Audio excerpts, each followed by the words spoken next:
But that's not what we're here to look at. We're here to get some shrines. So while I'm up here, I'm gonna actually, pull out my Sheikah slate and my scope and try and place some pins so I know exactly where I'm going to go. This is going to be super handy because this is just the starting area, but it's huge.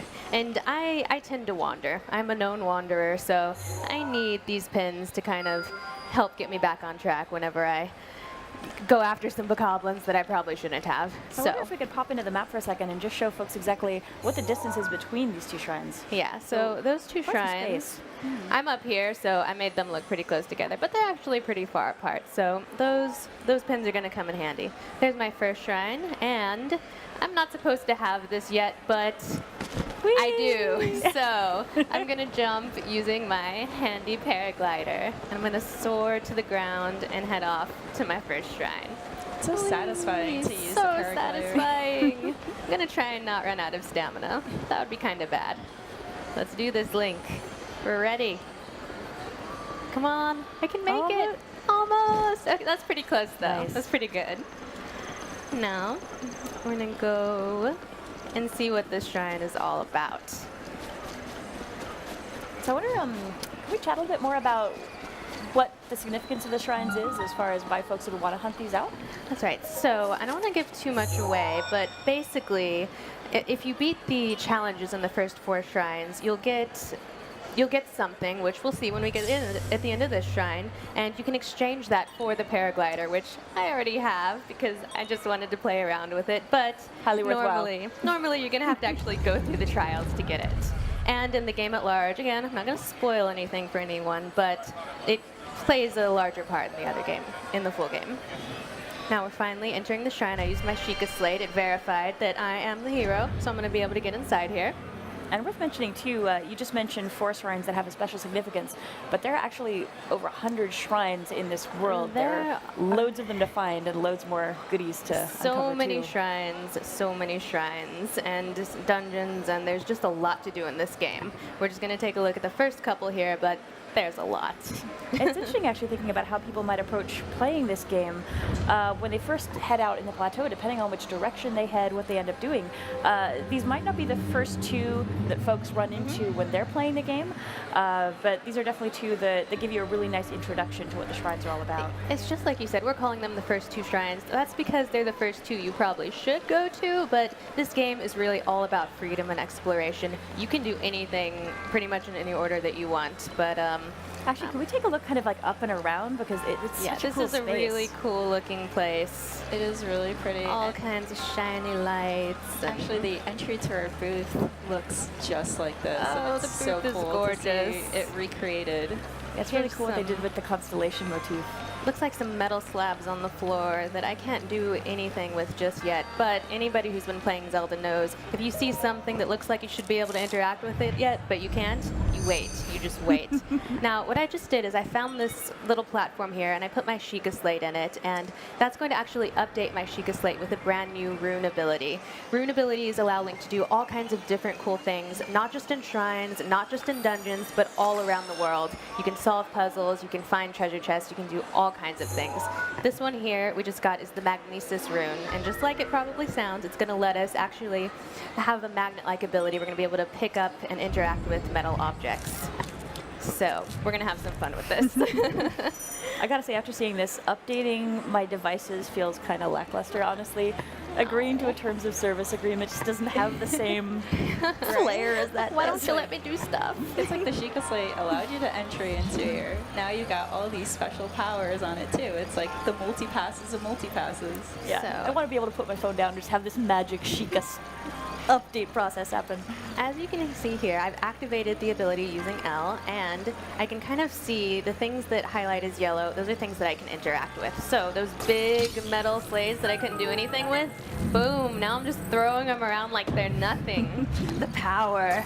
Link is drunk with power. Or maybe that's just me. So I got those out of the way. Now, boom, I can actually enter the shrine and see what's going on. Yes. Let's see what kind of mayhem we can do with this. And this is just, again, we've already looked around, but this is a really cool looking shrine. It's just really really particular. Oh, and see, I can't get past this big wall of stones, but luckily, one of them is made of metal.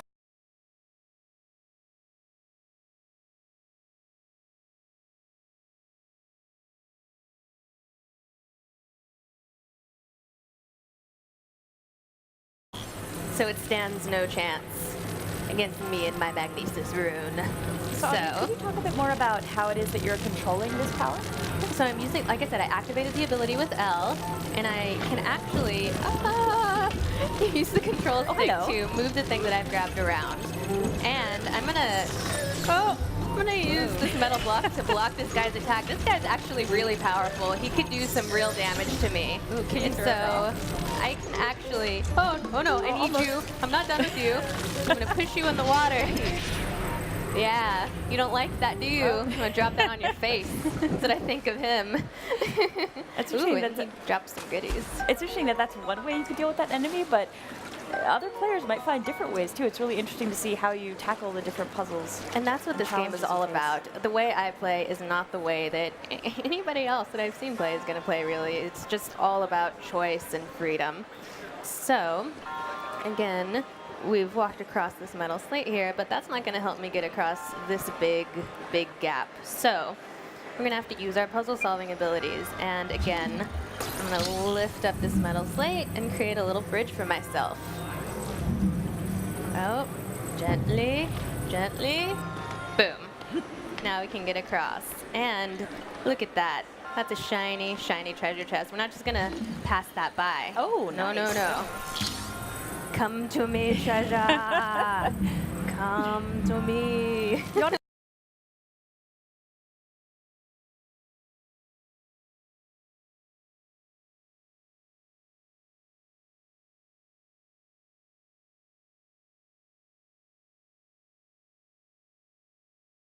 I could have even grabbed that and then used that to shove Yes. the poor enemy over. You can just cause all kinds of mayhem with the Magnesis rune. It's pretty great. Yay, got a bow. And actually, one thing that folks might have been wondering when we solved that puzzle to get across that gap is maybe why we didn't just climb that wall. Why is that a problem for us? But the structure of the shrines makes climbing around a little tricky. That's true. They knew that we would be trying climbing everything. So a lot of these walls are really smooth, so Link can't actually climb up them. That's why he's going to have to, hey, I told you to open, stay open. Don't make me get mad. Okay, so we finally made it to the end of this dungeon, and look, it's a mysterious dude. Let's talk to him. Let's see what he's got to say. And you may have noticed there was a mysterious voice speaking to us at the beginning of the shrine. That was him. He set up this trial, and he's been watching me cause mayhem with this rune this whole time, so. So he just saw you steal his treasure. He did. He's Hopefully okay he's with cool it, though. about. Yeah. He just raided his home, like opened everything, destroyed everything. Broke his pet robot thing. Yeah, right? I'm so Who's the guardian? sorry. He's just been waiting for someone to cause mayhem. It's so lonely in here. Although, to be fair, he looks like he's been waiting a really long A time. very long time. Probably any Skin entertainment is- at that point is worth He looks it. gorgeous, though. He clearly moisturizes. Let's be real. But now, he's telling me that he's the one who set up this trial, basically, and to reward me for solving it, not only do I get this cool Magnesis rune, he's actually going to give me a spirit orb. The spirit orb, if I collect 4 of them, it's what I can exchange to the old man for the paraglider, which I already have, bwahaha. But, as I said, you collect them throughout the game from all of the other shrines, and they serve a different purpose in the full game. So, Kaylee, Link looked a little be bit cool. untrustworthy. He's like, what is this? it's I'm not every so day. sure. Not every day you have a spirit orb absorbed into you. Seriously, I'm impressed with how this guy has this pose mastered. He's seriously dedicated in his yoga stance. He's very